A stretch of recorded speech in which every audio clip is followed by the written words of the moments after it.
Right ఇక ఢిల్లీలో పర్యటిస్తున్నారు ముఖ్యమంత్రి రేవంత్ రెడ్డి. జూబ్లీ హిల్స్ లో భారీ మెజార్టీతో గెలిచిన నవీన్ యాదవ్ ను వెంట పెట్టుకుని ఢిల్లీ వెళ్లారు. రాహుల్ గాంధీతో భేటీ అయిన సీఎం నవీన్ యాదవ్ ను పరిచయం చేశారు. 24,000 ఓట్ల మెజారిటీతో గెలిచిన నవీన్ యాదవ్ ను రాహుల్ గాంధీ అభినందించారు. ఈ సందర్భంగా పలు కీలక విషయాలపై రాహుల్ గాంధీతో చర్చించినట్లు తెలుస్తోంది. సీఎం వెంట డిప్యూటీ సీఎం బట్టి విక్రమార్క, పీసీసీ చీఫ్ మహేష్ కుమార్ గౌడ్ ఉన్నారు.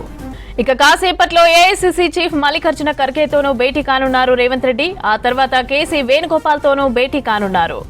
ఇక ఇదే అంశానికి సంబంధించి పూర్తి అప్డేట్స్ మదర్ అందిస్తారు. మదర్ చెప్పండి, సీఎం ఢిల్లీ టూర్ కి సంబంధించిన అప్డేట్స్ ఏంటి? మమత మధ్యాహ్నం ఢిల్లీ చేరుకున్నారు ముఖ్యమంత్రి రేవంత్ రెడ్డి. రేవంత్ రెడ్డితో పాటు డిప్యూటీ సీఎం బట్టి విక్రమార్క, అలాగే పిసిసి అధ్యక్షుడు మహేష్ కుమార్ గౌడ్, అలాగే జూబ్లీహిల్స్ గెలిచినటువంటి ఎమ్మెల్యే నవీన్ యాదవ్, ఈ నలుగురు కూడా ఢిల్లీ వచ్చారు.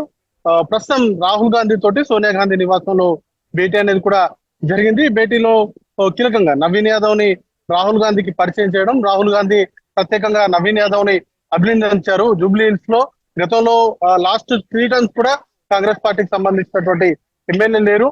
అట్లాంటి సందర్భంలో ఉప ఎన్నిక రావడం, ఉప ఎన్నికల్లో సానుభూతిని సైతం తట్టుకొని కాంగ్రెస్ పార్టీకి సంబంధించినటువంటి అభ్యర్థి భారీ మెజార్టీ తోటి గెలవడం పట్ల ఆయన హర్షం వ్యక్తం చేస్తూనే ఆయన్ని ప్రత్యేకంగా అభినందించారు.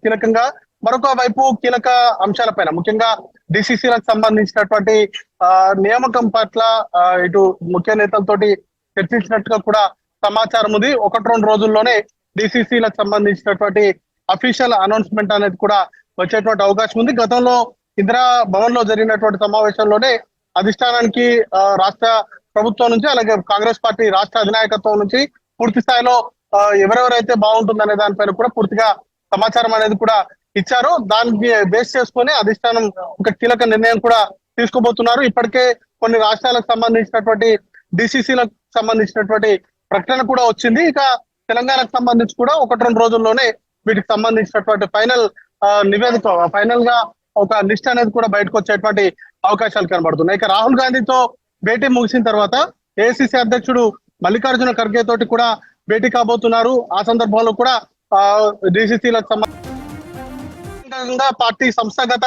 బలోపేతం సహా ఇతర అంశాలన్నిటిపైన కూడా చర్చకు వచ్చేటువంటి అవకాశాలు ఉన్నాయి మమత.